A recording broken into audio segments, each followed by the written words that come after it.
A continuación vamos a ver sistemas donde sobre una partícula se aplican varias fuerzas de tal manera que para saber la fuerza resultante que aplica sobre dicha partícula nosotros vamos a sumar todas esas fuerzas analizándolo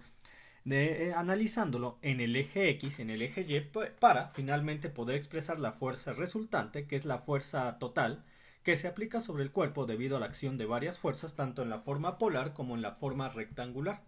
Aquí tenemos este diagrama, donde sobre una partícula la cual queda representada por aquella posición que ocupa en el origen, se aplica la fuerza 1 expresada por el vector en la forma polar F subíndice 1, la fuerza 2 expresada por el vector F subíndice 2 en forma polar, y la fuerza 3 expresado por el vector F subíndice 3 y expresado en forma polar. Nosotros, si vemos en el plano bidimensional, estos tres vectores quedaría el vector F1 dado por esta línea recta orientada o flecha, donde tenemos 15 newtons, magnitud de 15 newtons con un ángulo de 30 grados. De aquí a acá estarían dándonos los 30 grados. Luego tenemos el vector F subíndice 2, el cual tiene un ángulo de 150 grados. Entonces, midiendo desde el origen X, midiendo desde el eje X positivo hacia dicho vector, nos podremos dar cuenta que de aquí a acá están los 150 grados. Finalmente, tenemos la fuerza 3, cuyo ángulo es de 240 grados. Entonces, parte del eje X positivo hacia el vector, tal como se muestra aquí. El ángulo de 240 grados también podría quedar expresado como el ángulo de menos 120 grados si ustedes lo miden desde el eje X positivo hacia el vector, pero ahora lo hacen en el sentido de las manecillas del reloj. Cuando ustedes miden en el sentido de las manecillas del reloj siempre va a ser un ángulo negativo. Cuando miden en el sentido contrario a las manecillas del reloj va a ser un ángulo positivo. Y yo voy a empezar por hacer la sumatoria de fuerzas en X, que sería lo que proyecta la F1 sobre el eje X, que es igual a su magnitud F1 por el coseno de 30 grados, más la magnitud de F2, más lo que proyecta la fuerza 2 sobre el eje X, que es la magnitud de F2 por el coseno de 150 grados, para este caso en específico, más lo que proyecta la fuerza 3 sobre el eje X, que en este caso sería 8 por el coseno de 240 grados. Muy bien, entonces nosotros sabemos que el coseno de 30 grados es igual a 0.866 o de una forma más exacta es igual a la raíz de 3 entre 2. El coseno de 150 grados es igual a menos la raíz de 3 entre 2, mientras que el coseno de 240 es igual a menos un medio. Nosotros, como sabemos que todo está dividiendo entre 2, pues factorizaríamos la división entre 2 o lo que sería lo mismo, la multiplicación por un medio, y sabemos que 15 multiplica la raíz de 3, sabemos que menos 11 multiplica la raíz de 3 y sabemos que menos 8 está dividido entre 2 tal como se muestra aquí, de tal forma que llevando a cabo esta operación ya podemos saber la sumatoria de fuerzas en X. Ahora vamos con la sumatoria de fuerzas en Y. Es exactamente lo mismo que la sumatoria de fuerzas en X. Solamente que aquí cambiamos el coseno por el seno, tal como se aprecia aquí, y nosotros sabemos que el seno de 30 grados es igual a un medio, que el seno de 150 grados es igual a un medio, mientras que el seno de 240 grados es igual a menos la raíz cuadrada de 3 entre 2.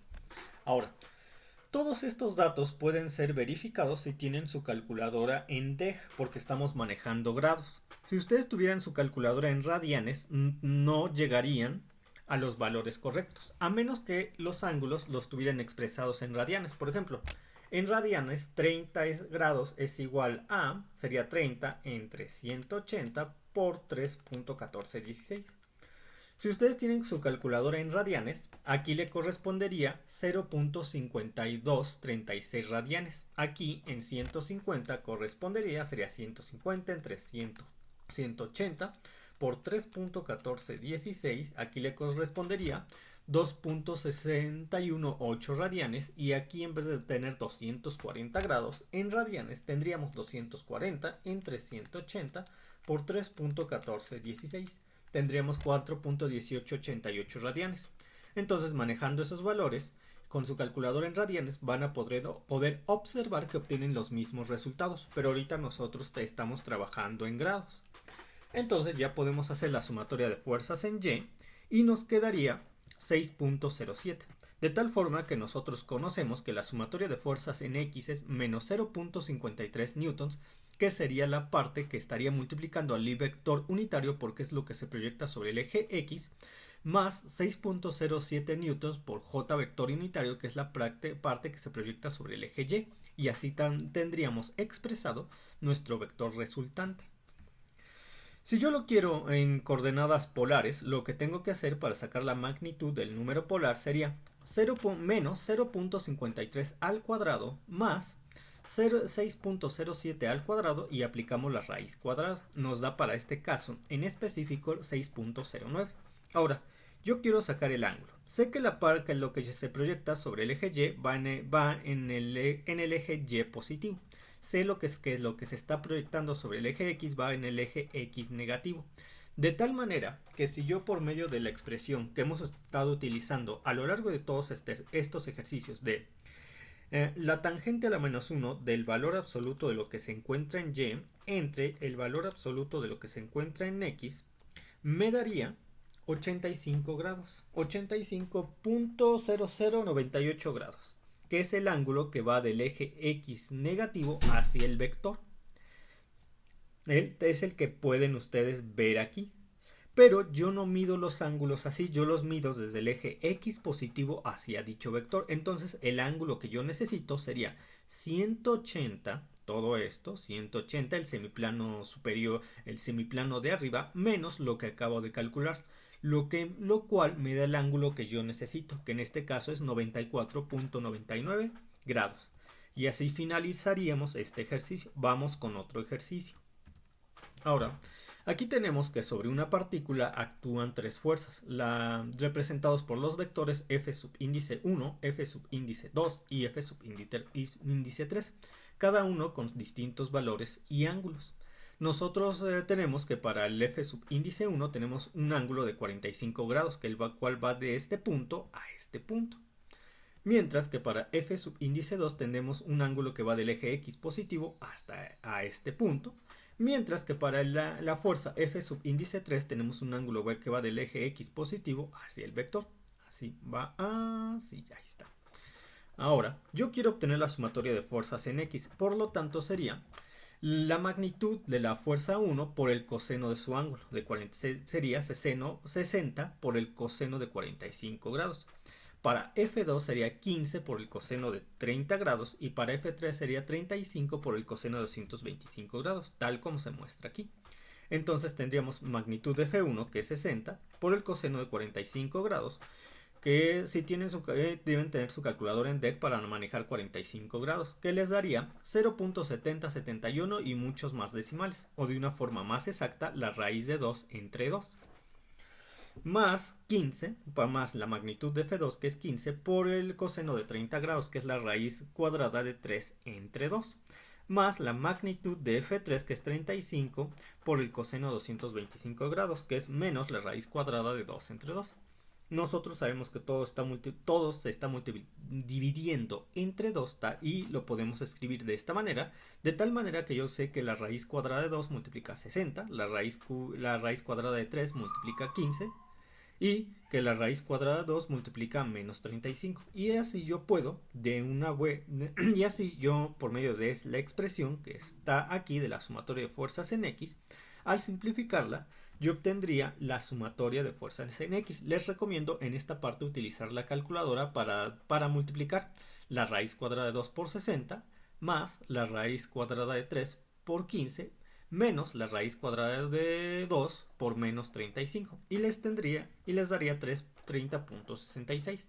Para obtener la sumatoria de fuerzas en Y es exactamente el mismo procedimiento, solamente que cambian el seno del coseno por un seno, tal como se muestra aquí. Y ahora sería la magnitud de F1 por seno de 45 grados, que es la raíz cuadrada de 2 entre 2, más 15 por el seno de 30 grados, que es un medio, más 35, que es la magnitud de la fuerza 3, por el seno de 225 grados, que sería menos la raíz cuadrada de 2 entre 2. nosotros sabemos que todo se está dividiendo entre un 2 de tal forma que en la parte del numerador tendríamos, en la parte del denominador todo se está dividiendo entre 2 y aquí tenemos el 2. Y en la parte del numerador sería 60 por la raíz cuadrada de 2 más 15 que multiplica 1 más 35 por un menos, que sería menos 35 que multiplica la raíz cuadrada de 2. Simplificando lo que tenemos en la sumatoria de fuerzas en Y, finalmente ya podríamos escribir nuestro vector resultante, que resulta de la sumatoria de las tres fuerzas, donde lo que se proyecta sobre el eje X, que es lo que obtuvimos como sumatoria de fuerzas en X, sería lo que está multiplicando el I vector unitario, porque es lo que va en X, más lo que acabamos de obtener de sumatoria de fuerzas en Y multiplicando a J vector unitario, porque es lo que va sobre el eje Y. Y así quedaría mi vector resultante expresado de esta manera o de esta manera, donde los newtons multiplica a todos, porque ya sabemos que aquí debe ser newtons y aquí debe ser newtons. Ahora yo quiero expresarlo de la forma polar, entonces para saber la magnitud del número polar sería 30.66 al cuadrado más 25.17 al cuadrado, y ese le aplicamos la raíz cuadrada y nos daría 39.66 newtons. Ahora el ángulo sería, en este caso lo podemos interpretar directamente, porque tanto lo que se proyecta sobre el eje X, que es lo que multiplica el I vector unitario, como lo que se proyecta sobre el eje Y, que es lo que multiplica el J vector unitario, son positivos. Entonces sería el ángulo que yo necesito, la tangente a la menos 1 de 25.17 entre 30.66, y nos daría el ángulo de 39.38 grados. Ahora vamos con el siguiente ejercicio. Aquí tenemos tres fuerzas que actúan sobre una partícula. La fuerza expresados en su forma vectorial en coordenadas polares. Tendríamos entonces a la fuerza 1, a la fuerza 2 y a la fuerza 3. Las cuales apreciadas en el plano bidimensional para uno tendríamos un ángulo de 60 grados, siendo medido desde el eje X positivo hacia el vector, dan los 60 grados. Y luego tenemos para la fuerza 2 un ángulo de menos 30 grados, que midiéndolo desde el eje X positivo hacia el vector y haciéndolo en el sentido de las manecillas del reloj nos da menos 30 grados. Mientras que tenemos la F subíndice 3, lo cual midiéndolo desde el eje X positivo hacia el vector nos dan los 150 grados. Ahora, yo quiero obtener la magnitud de fuerzas en X, por lo tanto, yo necesito multiplicar la magnitud de la fuerza 1, 45, por su ángulo, por el coseno de su ángulo, 60 grados, más la magnitud de la fuerza 2 por el coseno de su ángulo, menos 30 grados, más la magnitud de la fuerza 3 por el coseno de su ángulo, 150 grados. Muy bien, ahora yo tengo el coseno de 60 grados, sería un medio, por lo tanto tendríamos la magnitud de F1, 45 por un medio, la magnitud de F2, 35 por el coseno de menos 30, que es la raíz de 3 entre 2, más 8 por el coseno de 150, que es menos la raíz de 3 entre 2. De tal forma que nosotros podemos simplificar todo lo anterior de esta manera, donde sabemos que 45 multiplica un 1 y está dividido entre 2. Sabemos que 35 multiplica la raíz de 3 y está dividido entre 2. Y sabemos que menos 8 multiplica la raíz de 3 y está dividido entre 2. Y así obtendríamos la sumatoria de fuerzas en X. Ahora, para obtener la sumatoria de fuerzas en Y, recurriríamos exactamente al mismo procedimiento, solamente que ahora cambiamos el coseno por un seno. Y ahora tendríamos en este renglón lo siguiente: la magnitud de F1 por el seno de 60 grados, que es la raíz de 3 entre 2, más la magnitud de F2, que es 35, por el seno de menos 30 grados, que es menos un medio, más la magnitud de F3, que es más 8, por el seno de 150 grados, que es un medio. Simplificamos la expresión anterior tal como se muestra en esta posición y ya podemos saber lo que se proyecta para la fuerza resultante, que es la fuerza que resulta, de ahí su nombre, de la suma de la fuerza 1, fuerza 2 y fuerza 3. Lo podemos expresar de acorde a lo que se proyecta sobre el eje X, que es lo que obtuvimos como sumatoria de fuerzas en X, que multiplica I vector unitario, más lo que se proyecta sobre el eje Y, que es lo que obtuvimos como sumatoria de fuerzas en y que es lo que multiplica el J vector unitario. Podemos expresarlo en la forma rectangular o en la forma polar, la cual se obtiene cuya magnitud de la forma polar se obtiene para este tercer ejercicio al tener 45.8 al cuadrado más 25.47 al cuadrado y le aplicamos la raíz cuadrada. Ahora, como tanto el real, como tanto la parte que se proyecta sobre el eje X como la parte que se proyecta sobre el eje Y son reales, son positivos, nosotros podemos obtener el ángulo directamente por medio de la expresión la tangente a la menos 1 de 25.47 entre 45.88. Eso nos da 29.03 grados, que es el ángulo que necesitamos para la forma polar. Bueno, pues eso es todo por hoy. Nos vemos en los próximos videotutoriales. Hasta pronto.